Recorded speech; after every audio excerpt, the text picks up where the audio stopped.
오늘의 주요한 뉴스 키워드로 알아보겠습니다. 오늘도 김대호 박사와 함께합니다. 박사님 안녕하세요. 네, 반갑습니다. 첫 번째 키워드부터 확인하시죠. 피치 신용 등급. 글로벌 신용평가사 피치가 미국의 신용 등급을 낮추니까 지금 시장의 파장이 큽니다, 박사님. 네, 지금 앵커님 피치라고 그러셨죠. 네. 우리나라 사람들이 이게 P 발음하고 F 발음, 요게 저도 이게 잘 안 돼서 굉장히 어떻게 헷갈리는데요. 해야 되나요? 피치 하면 이게 복숭아잖아요. 예, 그렇죠. 근데 이번에 나온 이 신용 등급을 미국에 대해서 떨어뜨린 것은 피치가 아니고 피치. 뭐 이것도 저도 잘 안 됩니다만은 피치요? FITCH. 그러니까 피치 신용 등급. 피치로 하겠습니다. 예, 앞으로. 발음 훨씬 더 잘하시네요. 예. 감사합니다. 예. 자, 우선 이 피치라는 기관, 네. 우리나라에는 조금 덜 알려졌습니다. 전 세계에 신용을 평가하는 신용평가 기관이 17,000개 정도 있어요. 3대 신용평가사란 말 많이 들어봤어요. 예, 그 중에서도 이제 그 시장 점유율 기준으로 보면 네. 신용평가라는 게 개인을 평가하는 것도 있고 뭐 구멍가게를 평가하는 데도 있는데 그 등치 면에서 점유율이 가장 높은 곳, 흔히 이제 지금 앵커님 말씀하신 대로 세계가 시장을 독점하고 있다고 볼 수 있습니다. 과점하고 있는 것이죠. 1등이 글로벌 S&P 글로벌이라는 S&P고요. 그다음 두 번째가 무디스, 세 번째가 피치인데 네. 무디스나 S&P는 언론 보도에서 훨씬 더 자주 접하셨을 거예요. 그러나 피치도 만만치가 않습니다. 피치도 세계 3위고요. 이 피치는 더더군다나 미국과 유럽의 연합 회사거든요. 네. 그런 면에서 커버리지가 미국 회사보다도 더 넓다 이렇게 볼 수가 있습니다. 이 피치에서 미국의 신용 등급을 1등급인 AAA, 트리플 A라고 그러죠. 거기서 한 등급을 떨어뜨렸습니다. 자, 국제 금융시장에서 미국이 차지하고 있는 비중은 뭐 거의 압도적입니다. 네. 미국은 달러 기축통화국이지 않습니까? 그렇죠. 전 세계가 달러를 전제로 해서 금융이 움직이는 만큼 이 미국의 신용은 사실 그 어떤 나라보다 높다라는 것이 일반적이었습니다. 미국의 달러라는 신용을 기초로 세계의 국제 금융이 움직인다고 해도 과언이 아니거든요. 그런데 이런 나라의 신용 등급이 떨어진다? 이것은 보통 일반적인 상식으로는 이해하기가 상당히 어려운 내용입니다. 그렇습니다. 자, 이 피치는 지난번 미국의 부채 협상이 한참 진행되던 와중에 그 당시에 부채 협상이 결렬 위기를 맞고 디폴트를 가는 그런 상황에서 이미 예고를 했었습니다. 네. 그 당시에 부정적 관찰 대상이라고 발표를 한 적이 있죠. 그때가 5월 24일인가 그랬거든요. 자, 부정적 관찰 대상이라는 것은 앞으로 신용 등급을 떨어뜨릴 수가 있다라는 경고를 줬습니다. 그러고 나서는 약 3개월 채 안 돼서 실제로 미국의 신용 등급을 떨어뜨렸습니다. 네. 그래서 지금 세계 금융 시장이 상당히 요동치고 있는데요. 현재 지금 미국이 달러를 기축통화로 갖고 있는 미국이 흔들린다? 그럼 도대체 무엇을 믿을 수 있겠느냐라는 그런 어떤 불안감. 거기다가 최근에 뉴욕 증시를 비롯한 세계 증시가 굉장히 많이 올랐는데 네. 그래서 좀 과열이 아닌가라는 그런 어떤 일각에서의 우려가 나오고 있는 와중에서 이 피치, 발음이 여전히 안 되네요. 피치, 예. 복숭아로 하시죠. 예, 이 피치가 네. 신용 등급을 떨어뜨리는 바람에 그 충격이 일파만파로 확대가 되고 있습니다. 자, 이 대목에서 일부 언론들은, 일부 분석가들은 미국이 부채 협상 과정에서 너무 지리한, 그래서 서로가 싸우는 모습을 보고 신용평가회사들이 여기에 실망한 것이다. 네. 여기에 지금 초점을 두고 있는데요. 물론 그런 측면도 있습니다. 그러나 이번 피치 보고서를 자세히 뜯어보면 피치 보고서는 미국의 부채가 생각보다 굉장히 심각하다라는 것을 아주 요목조목 이 분석을 하고 있거든요. 네. 미국의 지금 부채가 4경입니다. 자, 경이라는 것은 조의 1000배가 되는 단위거든요. 우리나라 예산이 불과 요즘은 400, 600조 정도 되지만 불과 2, 3년 전만 하더라도 400조 정도 선이었습니다. 그렇다면 4경이라는 얘기는 우리나라 1년 예산의 400배가 넘는다는 것입니다. 쉽게 비유를 들면은 미국의 부채를 다 갚으려면 우리나라가 400년 동안 세금은 걷고 그 돈을 전부 부채 갚는 데만 쓰고 아무것도 안 해야 된다. 그렇게 하니까 더 실감이 나네요. 예, 이런 상황이거든요. 예. 자, 거기다가 지금 미국의 빠른 고령화, 인구는 그 은퇴자 숫자가 늘고 복지 수요는 늘어나고 있습니다. 이런 상황에서 피치의 보고서에 따르면 현재 GDP 대비 이 재정 적자의 비중이 앞으로 3년간 폭발적으로 늘어날 것이다. 특히 코로나 때 더 많이 늘어났고 최근에 바이든 정부가 이 예산 팽창을 더 하고 있다. 이런 점을 정면으로 타결한 것이거든요. 네. 그래서 일과성인 부채 협상 그 문제도 있지만 그보다는 더 미국의 구조적인 문제를 더 직격했다라고 볼 수가 있습니다. 자, 그런데 문제는 미국의 신용 등급이 떨어지면 미국 경제 타격을 받습니다. 그런데 미국은 감기 등도 증세가 나타난다고 그러면 달러가 부족한 나라들은 거의 독감 또는 폐렴 네. 경우에 따라서는 폐암까지 걸릴 수 있다.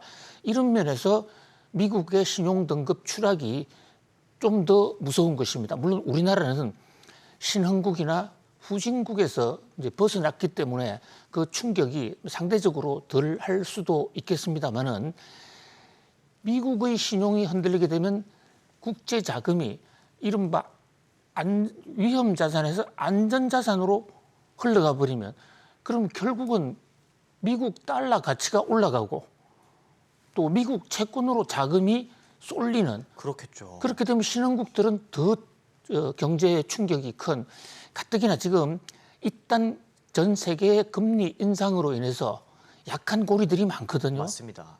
그런 상황에서 이번 이 피치의 미국 신용 등급 하락이 예사롭지가 않다 이렇게 볼 수가 있고요. 또 피치가 미국 신용 등급을 떨어뜨리면서 그 요인으로 분석한 많은 내용들은 한국하고도 많이 비슷해요. 그러니까 한국도 지금 부채가 많고 재정 적자가 심각하고 네. 또 노령화로 인해서 그 적자나 부채의 폭이 훨씬 더 커질 가능성이 있거든요. 그런 면에서 이번 사태가 한국에도 주는 시사점이 있다. 그런 면에서 좀 겸허하게 그러면서도 이 좀 적극적으로 위기 관리를 하는 그런 발빠른 대응 자세를 보여야 할 것으로 보입니다. 알겠습니다. 이어서 다음 키워드로 넘어가겠습니다. 2011년 악몽. 지금 계속 말씀을 해주셨는데 2011년과 굉장히 유사하다. 또 차이점이 있다. 어떻게 다를까요, 박사님? 예, 역사는 돌고 돈다. 역사는 반복된다라는 그런 격언이 있습니다. 네. 어떻게 이렇게 10여 년 전에 있었던 당시 글로벌 금융위기로 촉발된 미국의 위기와 지금의 사태가 흡사할까 좀 소름이 끼칠 정도로 놀랍기도 한데요. 네. 2011년 지금으로부터 정확하게 12년 전 그때는 8월 5일이었습니다. 8월 5일 날 이 네. 신용평가회사 중에서 1위를 달리고 있는 S&P가 미국의 신용 등급을 갑자기 한 등급 떨어뜨렸거든요. 그렇죠. 자, 그때 S&P가 신용 등급을 떨어뜨렸을 때 그 신용평가 보고서 그 내용과 이번에 피치의 보고서 내용 그러니까 부채 협상을 잘 못하고 있는 그런 정치적인 어떤 구조적인 문제 거기다가 미국의 부채와 재정 적자가 심하다 이 문제가 똑같은 겁니다. 너무나 똑같고 똑같네요. 자 날짜도 보면요 이번에 피치가 신용 등급을 떨어뜨린 날짜는 8월 2일이었습니다. 네. 그러니까 사흘 정도 차이가 있는 것입니다. 그렇네요. S&P가 신용 등급을 떨어뜨린 2011년 8월 5일은 금요일이었습니다.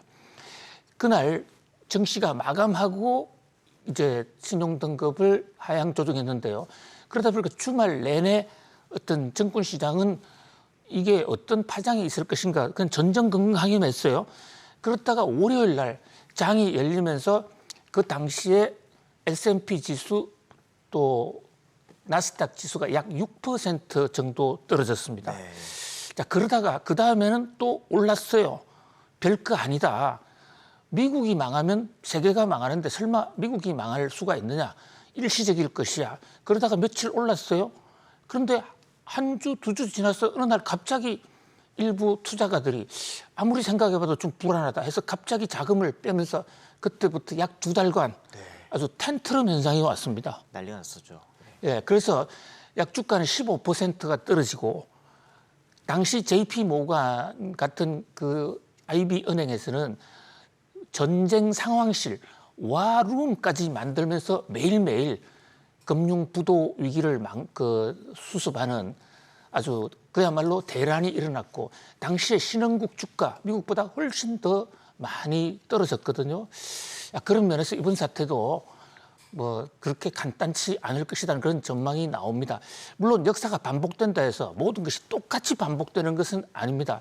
우선 이번에는 피치라는 3등이 신용 등급을 하향했는데 당시에는 1등인 S&P가 신용 등급을 하향한 거였고요. 네. 당시에 S&P는 신용 등급을 하향하면서 또 부정적 관찰 대상이라고 해서 한 번 더 떨어뜨리겠다고 경고를 했었어요. 맞습니다. 예.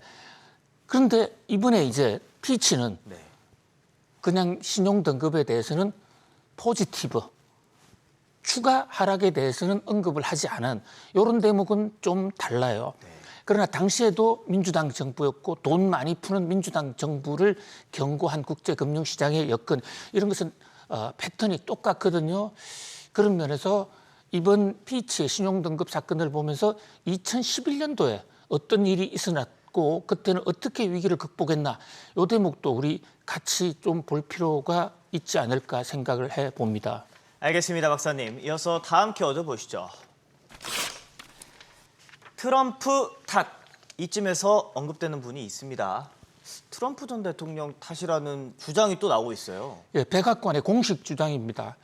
자, 지금 이 피치가 미국의 신용등급을 떨어뜨리면서 가장 곤혹스러운 분은 사실 바이든 대통령일 것입니다. 네. 요즘 바이드노믹스까지 내놓으면서 지금 재선 운동을 하고 있는데 자신이 바이드노믹스로 미국 경제를 살렸다. 그래서 지금 캠페인에 불을 붙이고 있습니다.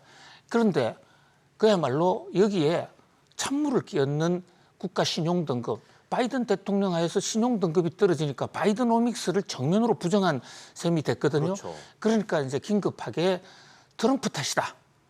트럼프 때 돈을 너무 많이 풀었다. 또 트럼프의 공화당이 협조하지 않았기 때문에 부채 협상이 생겼다. 트럼프 강등이란 말까지 나오고 있더라고요. 그렇습니다. 그리고 이제 특히 트럼프 대통령 요즘 뭐 미국 검찰에 의해서도 지금 계속 기소가 되고 있는데요. 네. 자, 그러나 과연 이것이 트럼프 탓일까요? 여기에 대해서 경제학자들 생각은 좀 다릅니다. 왜냐하면 코로나 때 트럼프가 돈을 푼 것은 맞는데 그 트럼프 이후에 들어선 바이든 대통령은 돈을 더 풀었습니다. 뭐 그런 각도에서 결국 바이든 대통령도 이번 국가 부채 증가나 신용등급 사건에 결코 책임에서 벗어날 수가 없다. 그런 지적을 나오고 있는 상황이고요. 이번 피치의 신용등급 사건은 미국 대선 판도에도 네. 아주 돌발적인 어떤 새로운 변수가 될 것이라는 지적이 나오고 있습니다. 알겠습니다. 이어서 다음 키워드로 넘어가겠습니다. 브릭스 동맹. 베네수엘라가 브릭스에 공식적으로 가입을 신청했죠. 예, 베네수엘라 석유가 많은 나라고 최근까지만 해도 바이든 대통령이 이 베네수엘라를 향해서 좀 구애, 사랑의 표시, 우리 한번 같이 잘 살아보자라는 그런 구애를 많이 했었어요. 그런데 끝내 그 협상이 실패하고 베네수엘라가 브릭스로 갑니다. 브릭스에 정식으로 가입 신청을 했는데요.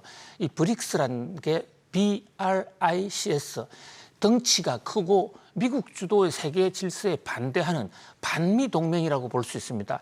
여기에 B는 브라질, R은 러시아, I는 인디아, C는 차이나 중국, 네. 그다음에 남아공 S인데요. 우크라이나 또 러시아 전쟁 이후에 이 브릭스 동맹이 중국과 미국을 중심으로 똘똘 뭉쳐서 미국에 대해서 대항하는 그런 모습이거든요. 지금 참여 신청국이 상당히 많이 늘어나고 있습니다. 네. 사우디도 브릭스에 지금 참여 신청을 했죠. 예. 거기다가 베네수엘라 한 20개국이 참여 신청을 했는데요. 전 세계가 미국을 주도로 한 G7 동맹, 좀 더 나아가면 G20 동맹에 대해서 거기에 반기를 드는 중국, 러시아 등의 브릭스로 지금 양분화되는 이런 모습이거든요. 자, 이 상황에서 세계 경제 또는 세계 통상 외교의 패러다임이 바뀌고 있다라고도 볼 수가 있습니다. 이 대목에서 과연 우리는 어떻게 선택을 하는 것이 현명할 것인지 한번 깊이 고민해 볼 필요가 있을 것으로 보입니다. 알겠습니다, 박사님. 이어서 오늘의 마지막 켜드 보시죠. PF 횡령. 이번엔 지난해 우리은행에 이어서 지방은행에서 또 횡령 사고가 발생했는데 이게 참 말이 되는 겁니까, 박사님? 예, 지금 고양이 생선 가게란 얘기가 우리 속담에 있지 않습니까? 네. 생선 가게를 고양이에게 맡겨놓으면 그 결과는 고양이가 생선을 횡령해서 먹게 되는데 사실 우리 은행원들이 고양이 아니잖아요. 전문성을 가지고 있는 우리 경제의 사실 최선도주자라고 할 수가 있는데 어떻게 은행에서 우리은행 사건이 기억이 아직도 지금 사건이 완전히 수습되지도 않은 상태입니다. 자, 우리은행 700억. 근데 이번에는 지방은행 경남은행에서 또 대형 부실이 생겼습니다. 최근에 정부가 지금 지방은행을 시중은행으로 만들어준다. 지방은행을 키우자 이랬는데 이 지방은행 한쪽에서는 이런 엄청난 횡령이 벌어지고 있었습니다. 맞습니다. 더더군다나 이번 횡령은 PF 쪽입니다. 네. PF 요즘 굉장히 자주 나오는 단어인데요. PF가 뭘까? P, Poor, F, Financing. 자, 이 형편없는 금융이라는 뜻일까요? PF. 사실 이게 프로젝트 파이낸싱인데 이게 그 형편없는 금융이라는 뜻의 Poor Financing이라는 비판까지 받고 있습니다. 네. PF가 흔들리는 것은 우선 대출을 잘못해가지고 새마을 금고 같은 데서 지금 부실이 일어나고 있는데 이번에 경남은행 사건은 단순히 대출을 잘못한 것이 아니라 거기에 돈을 개인적으로 빼돌린 사건입니다. 그런데 더더군다나 이렇게 수년 동안 수백억을 빼돌리는데 은행이 몰랐다? 자, 은행에는 단돈 1원만 부족해도 그날 퇴근을 못합니다. 그렇죠. 대차대조표라고 했어요. 밸런스 양쪽이 맞아야 되거든요. 장부에 기록된 돈이 있으면 실제 돈이 있어야 되는 거예요. 그런데 어떻게 이런 일이 있을 수가 있냐. 자, 지금 PF 우리 금융이 지금 금리 인상기에 나름대로 잘 위기 관리를 해왔습니다만은 PF 쪽에서 계속해서 지금 잡음이 나오고 있습니다. 네. 이러다가 일부에서 우려하는 대로 PF가 연결고리가 돼서 또 글로벌 금융위기 같은 그런 쇼크가 오지 않을까 하는 그런 우려까지도 제기되고 있는 상황이거든요. 이 PF 문제에 대해서는 정부가 금융당국이 좀 더 적극적이고 전향적인 맞습니다. 그리고 좀 과학적인 대책을 서둘러야 할 것으로 보입니다. 알겠습니다. 지금까지 오늘의 키워드 피치 신용등급 2011년 악몽, 트럼프 탓, 브릭스 동맹, PF 횡령 짚어봤습니다. 고맙습니다, 박사님. 감사합니다.